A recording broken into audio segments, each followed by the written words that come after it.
Good day po mga idol.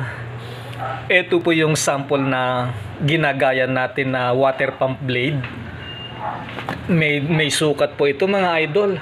Magmula sa isang dulo na yan hanggang sa kabilang dulo, yan po ay dapat makopya natin yan.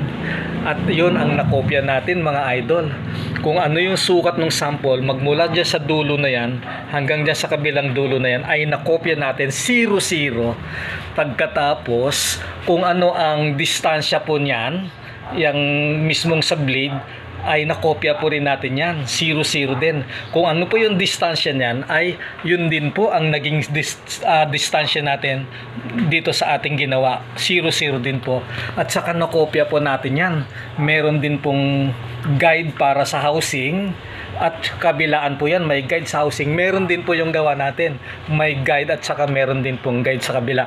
Tapos yung left side niyan, ayan po kung ano po yung lalim niyan ay nakopya natin. Kaya lang may nakikita kayo 6 na butas para sa circulation ng tubig. Ay yun na lang po ang kulang sa gawa natin.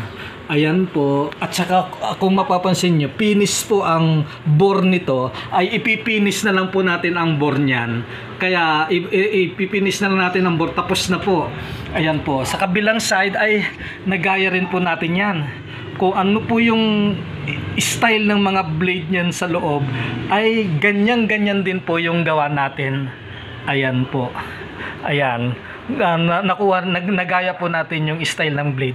Kaya lumalabas, nagaya po natin ang mga blade ang blade ng water pump ay nagaya natin base sa sample po na binigay ni customer.